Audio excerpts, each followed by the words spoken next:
What's up, everybody? It's Emorja, and we're back for one more episode of Black and Indie. And this is getting into the realm of what I do, and this is dealing with the arts. So I have a panel of people who come from different backgrounds. And so, for example, I have Mr. A.D. Carson, well, Professor Carson, and I have Damien, and I have Patrick, and I have Kedrick. So we're going to just jump straight into it. Thank you, brothers, for joining in with me. We're going to just talk as if it's just us in the room for a little bit. So I'm going to start with Kedrick. Kedrick, can you tell us, where are you from, man? What do you do? Who are you? Thanks so much for having me, man. So my name is Kedrick. I am originally from Georgetown, South Carolina, born and raised Southerner. I'm currently living in the suburbs of Chicago. I did my undergrad at Wheaton College with a degree in music history, and I'm currently working as a freelance conductor. Also work as the director of music and worship experience at First Presbyterian Church of Wheaton, which is an all-white Presbyterian church out here in the suburbs. Yeah. So a lot of the work that I've been doing recently has been kind of engaging these conversations of diversity, equity, inclusion, and Black Lives Matter, and kind of the Black, Indigenous people of color in music. And so trying to find a way to do those conversations and have those in the classical music space, but also in the space of faith. So that is who I am in a nutshell. Yeah, we share the same sentiments, man. I promise you. And every time I do something, I always make sure to have like my Biggie shirt on or something, so they know I come from two backgrounds. I got Jesus right. And I got Biggie. Exactly. What about you, Patrick? Who are you? What you been up to, man? Although the world knows who you are, but for those who may not know you. Anyway, Patrick Dailey. I am a native of the Music City, USA, Nashville, Tennessee, and currently back in Nashville. I'm a professional opera singer, countertenor, and I serve on the voice faculty of Tennessee State University. My undergrad is from the Morgan State University, Baltimore, Maryland. You know how we do, HBCU extra. And I did my master's at Boston University in both degrees of vocal performance, although undergrad is in vocal performance with a minor in dance education and a secondary concentration in choral conducting. So, of course, I do sing, but upon returning to Nashville in the last few years, I, of course, teach at Tennessee State, and at Tennessee State, I founded the Big Blue Opera Initiatives, which is an outreach, performance, and training program at Tennessee State University, where we also hold the annual Harry T. Burley Spiritual Festival. Yeah. A part of the Big Blue Opera Initiatives is the W. Crim Singers, aka Wakanda Chorale, professional ensemble and residents of BBOI, and I'm a co-founder of our ensemble called Early Music City, which is an early music sort of fusion and crossover group, which explores what really is early music, what is Nashville's early music, what is American early music, of course, that including a lot of the spiritual, very much doing work behind Black sacred music, the Negro spiritual, Black arts advocacy, HBCU arts advocacy in many ways. So that's me. Man, and so Patrick is the one in the group. He has about 40 different hats, and there's still more that he didn't say. I don't know how you rest. But all right, what about you, Mr. Damien? Can you tell us a little about you, man? Yeah, I'm Damien Jeter. I grew up in Virginia, in Petersburg, Virginia, born and raised. I'm an opera singer and a composer.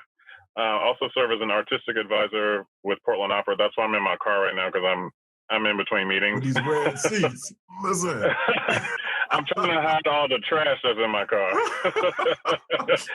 So y'all can't see nothing right. Anyway, that's what I do. And most of my artistry leans towards social justice, particularly my composing leans towards social justice and bringing awareness to Black causes through classical music. Yeah. So that's what I do. Okay, that's what's up, man. That's what's up. And we're going to come back to, because you got something else coming up I want to talk about as well, too. And I'm glad you said your last name, because I almost said Getter, but I was like, Emorja, don't say his last name. I said, just wait till he says it.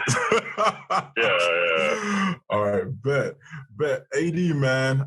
So let me tell you a little story. So I went to the African-American, like the educational conference they had in Indianapolis a couple of years ago. And my bro, Edmund, was talking about something. He had a presentation about different artists and hip hop, and he was basically discussing hip hop based education. And so then he had brought up AD's name, and I went to go look at the video that he also included. I went to YouTube, and it's an interesting concept. And so we'll get to this later. But AD, tell us, like, who are you? And well, tell us who you are first. I have a question right after that. Or, I'm AD Carson. I am from Decatur, Illinois, and I finished undergrad in Decatur at Millikan University. Did a master's degree at the University of Illinois Springfield, a PhD in rhetorics, communication, and information design in Clemson, South Carolina. And I am currently assistant professor of hip hop in the Global South at the University of Virginia. Bad, man. So you have a really interesting story, one that has made news like quite a bit. So when you were at Clemson, correct? Yeah. Okay. I know you probably told the story 1,000 times, but what is the quick story of your Clemson experience for those who don't know? Yeah. Quick story is that Clemson is built on a plantation. And I imagine that some folks know that, but people who, for instance, follow their football team religiously may not know that the hill that, they call the most exciting 25 seconds in college football, when folks are running down that hill, at the apex of that hill is the slave house, is the plantation house. Yeah. And not the slave house, but the plantation house. And it's open 7 days a week. It's a preserved historic site, but it's also the center of campus. I think that the optics of, so-called amateur football being played on a field, sort of being overlooked by that house is really interesting. And it's interesting because folks don't know about it. Buildings are named after folks like Benjamin Tillman, John C. Calhoun, who are some of the most reprehensible figures in American history, architects of white supremacy as we know it. And so when I show up there, all of this is a bit disconcerting because I show up for the doctoral program and for nothing else. I just want to study and do what I do. And so as I start asking questions about these things, people kept pushing back against that. And then I realized that that was what I needed to be writing about. My work has always dealt with hip hop, but hip hop has always dealt with where you are. Yeah. I guess blended with where you're from, but speaking to local circumstances. And so the album that I wrote as my dissertation really spoke to how those local circumstances fit into the larger national and global context around social justice, issues concerning Blackness and the utility of such, or at least perceptions of it, the ways that people think about Blackness and how that played out from 2013 all the way up to about 2016 when I defended. And then in between there, I wrote or started writing these projects called Sleepwalking. And so volume 1 came out as I took the appointment at Virginia. Volume 2 came out after my first year.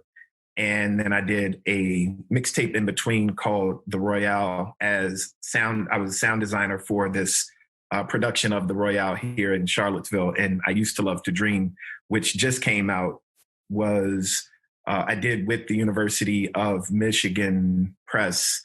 And so we took it through the university peer review process, which is the first time a rap album has been released after peer review with an academic press. Yeah. And so that's what we're working with right now. But that's part 3 of Sleepwalking. That's awesome, man. That's awesome. And so you mentioned Charlottesville. How was that experience for you during the whole uproar?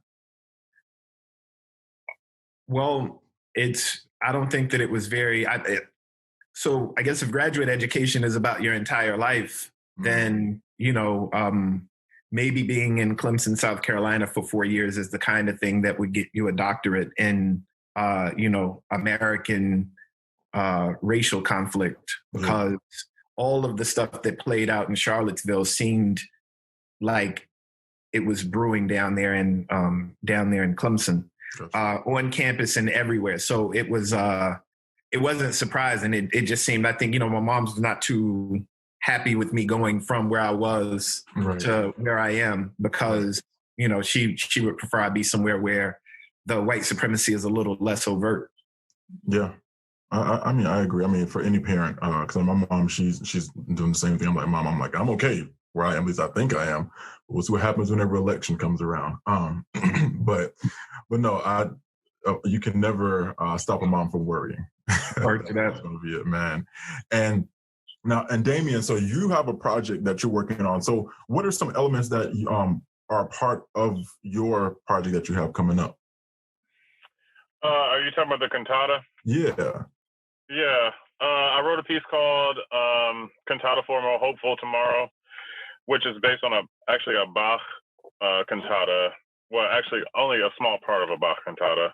And basically the cantata is this progression from despair. And as the cantata moves on, each movement brings you closer and closer to a more hopeful state. So the first movement is pretty much the Bach, like note for note, the first half of it anyway. And then I write the second half of that particular chorus. And then I use two spirituals. I want Jesus to walk with me, and there's a balm in Gilead. Yeah. As you get closer and closer to the last movement, which is called it's called Hope, but it's based on the Walt Whitman poem Continuities, which is from Leaves of Grass. Yeah. And so, I mean, I think all of the elements, I try to use every piece of music that ever has crossed my ears for the most part in anything that I write. And, I like to infuse spirituals when I can. Yeah. I also like to use other, aspects from the Black diaspora as much as I can in classical music, because well, we all know what it's a European art form, right? Yeah. So we got to find ourselves in it somehow. And so that's the way that I decided to do it. So the cantata, it premieres November 14th with the Washington Chorus in DC. Yeah. Okay, man, that's what's up. And it's funny you mentioned the whole spirituals thing, and actually, so Patrick, I'll ask you this, and Kedrick, actually, Damon, Patrick, and Kedrick, with all that's going on, especially in what we do with classical music, there are a lot of people who are like, they're itching to get more Black music. But then I always get the question from time to time, and I'm always curious to know how other Black people respond to this. How do you respond to the question whenever white people ask, can we sing spirituals? I say, this is just me speaking. I say, why not? I feel like spirituals are the folk music of the United States. And I think you have to be careful when it comes to, I mean, Patrick can probably speak more to this since he just had a conversation about it, but I think you have to be more careful when you deal with things like dialect and things like that. Yes. But for me, I don't see a problem with white people singing spirituals. Okay. Patrick, what about you, man? It's interesting. Everyone up here is very learned, right? Yeah. We all went to, in the words of, there's a clip of Lucretia Campbell singing in Chicago. I know. He went to school. Yeah. So we all went to school, right? And the thing that we did when we went to school and when we're in school is that we study. We studied everything. Yeah. We learned I'm a countertenor, so I'm learning all of the Bach and Mendelssohn and Handel and of course, even learning all of these things about all these people. And didn't learn some things about them. It's only coming in the last few years that we understand that Handel had given and invested in companies that were slave ship companies, right? Yeah. Like we're just finding this out in the last 5 years. Yeah. But this is somebody that we're heralding. So since we're studying all these people, if you want to sing spirituals, that's the title of Randy Jones's book. Study it. Yeah. You have to be well versed in the field, in the genre. You don't throw it up. You don't just say, "Oh, I heard someone do this song, and we're going to do it. And it's going to be a showstopper, and it's going to really, be fabulous." Especially like we talked about the lecture I gave, or the clinic, or the talk I gave to the Master Chorale of Tampa Bay last Tuesday, addressing a lot of these things. We talked about how about the concert spiritual becoming like the concert ender, right? And also the spiritual has often been in the Eurocentric context of concert music. It's like the closer. It's the most exciting thing, right? Because it's a lot of times people make it. It's because they see it purely as entertaining without the depth. There is so much depth. Carter G. Woodson speaks about the double consciousness, but myself and but particularly Dr. Alicia Lola Jones and I talk a lot about the multiple consciousness of the spiritual. Yeah. So it's not just a two-sided thing. It's 5 people can be singing this one song, or can be singing Swing Low, and there are 5 different things that happen around it. So if you are not willing to do that kind of introspective work as you would do for Brahms, for Mozart, or anyone else, don't pick it up. Now, if you are willing to do that work, now we can have a conversation. Yeah. And when it comes to dialect, there are some things that, again, people won't feel comfortable, but who are you really trying to make comfortable? And see, but that's the thing, because I'm so glad you, Damien even mentioned this as well, too, because my professor, we're teaching our choirs as far as the children something, and, we were discussing saying that he was having a hard time, doing the dialect because he just felt uncomfortable. How do we give white people the permission to say, to perform it in a dialect that is not theirs? How do we? I don't know how to even go about that. So this is just my thoughts, right? Okay. Performing in a dialect. Okay.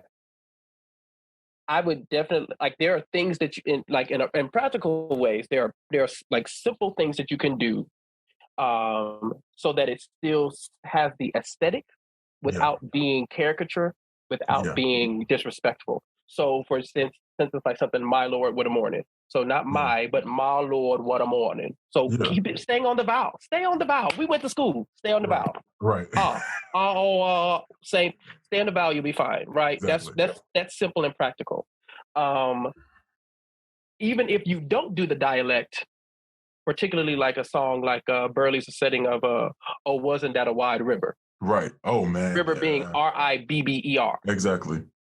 Understand why it's river and not why it's river. Yeah. So whether or not you do it, you still need to study it. Exactly. Right? So I say study to show yourself approved. And then if you do make a choice, and again, you invest in it, because if you can bring in all of the scholars and the folks to give you the guest conductors and the guest lecturers for Bach and for Mozart, you can do that when it comes to Burley, when it comes to Hall Johnson, when it comes to Damien, when it comes to David, like our next, call them, they're here. Yeah. If you want, call them, call the authorities. Roland Carter's still living. James Abington is still living. Exactly. Lena McLean is still living. Call them and pay them what they did, because that's also a part of this too. Yeah. You made it so cheap, and it's your most exciting thing, but you don't do the financial equity that goes into this. Yeah. So if you're going to do it, invest all the way, just like you did with them other things. That is very true. Gosh, that is so true. And Kedrick, so I know you do a lot of work, with the symphony. Have you all ever come across something where, I'll speak from the choral side, there's always something that they want to do. Before the orchestral side, do you all have the same issue or something similar to it? Yeah, I think a lot of what I've seen is, my own experience, and I think this is experience in choral, right? They'll run to an arrangement written by, a white composer than actually digging for, right, the work written by Black music, right? They'll do an Alfred Reed spiritual arrangement instead of just like doing a work by Florence Price or doing a work by George Walker. Yeah. But a lot of the conversation, I think, for orchestras is, there's no idea, there's no uncovering of Black classical music. A lot of the conversation gets thrown towards jazz or thrown towards pop arrangements because so much of the orchestral works by Black composers have been left unpublished, unrecorded, right? There are manuscripts, piles and piles of manuscripts by Black composers, just like untouched because no one gave it the time of day. So I think there's even in the orchestral world, there's an entire step of discovery that needs to be happened, because now we're seeing kind of everyone is doing Florence Price, right? Everyone is doing, exactly. Everyone's kind of doing the big ones as kind of a check, like, okay, so we've programmed the big hot Black composers and we can go on with our lives. And what we're saying Black is Lives Matter. right? You know, there's a history of Black classical music that has been erased, and you cannot, you know, move on from that easily. Man, that's so true. But you just did something else as well, too. Can you tell us about the petition that you had going, or the letter you wrote to Wheaton? Yeah, so on June 19th of this year, myself and some friends and colleagues released a letter to Wheaton College, which is my alma mater, entitled Dear Wheaton Conservatory. And basically it was a call to Wheaton to acknowledge the complicity that they had operated in supporting a white supremacist classical music education, and calling them to reform curriculum, repertoire, and to make a formal statement in support of the school's overall diversity commitment. Yeah. This came because when I graduated from Wheaton in 2016, I was the only Black student in the Conservatory of Music. I was awarded the Presser Scholar in 2015 and was the first Black student to ever receive that scholarship from Wheaton College, right? And there was this extreme, especially for a Christian community, there was this huge disconnect in what I saw was the diversity of the body of Christ and what Wheaton College was like putting off as a Christ-centered education. And so the call was about saying, you know, you have to be, right, the change, right? If we keep letting the cycle happens of, you know, professional arts organizations dictating this white Eurocentric repertoire that, you know, music schools then teach, right? The cycle keeps going where you're graduating students who are going to be the next CEOs of orchestras, right? And all you've taught them is Brahms, Mozart, Beethoven, and maybe, you know, they learn about, you know, an Adolphus Hailstork or William Grant still, but that's still not the center of their education, right? If classes in Black music are always electives, right? If we talk about Dvorak and don't talk about H.T. Burley, right? If we talk about if we don't talk about George Walker, right, the first Black, you know, composer to get a post, right? If we and I just told that to Notre Dame. Right. If we leave them out of the conversation, right, that is an erasure of Black music. And as an American, you know, institution, Black music is American music. American music is Black music, right? And so there has to be a rewriting of the curriculum, right? Things have to be redone from the ground up. So that was kind of the intent behind that letter. No, I'm glad you did that because, you know, there was somebody who came to Notre Dame back in January for MLK week. And she was actually one of the people who was on the bus at the time. So she was a freedom rider, basically. And somebody made this statement and they said, when the students asked her, they said, well, is it possible to make change without upsetting our professors? And she was like, no. Because a lot of times people want to make change, but it's such in a very nice and neat kind of way. And at an institution like Notre Dame, I don't know if they've even seen trouble, but recently, of course, you know, that we had a letter that came out from Notre Dame as well, too. You know, from the Black alumni saying that, you know, you all have been pretty much, you've continued this whole idea, you know, of white supremacy, not just in the classroom, but even just around campus itself. And of course, you know, it got down to campus policing, people were telling their stories and whatnot. So there are a lot of institutions that are now being, you know, called out. I don't know how things were in the 80s. I was not alive. So even like around the civil rights time, I don't know if, you know, people were calling out things with institutions then. And AD, I'm going to ask you this as well, too. So it's a two-part question. So going back to the whole thing with dialect, is there a dialect with hip hop or do we just call it Ebonics? So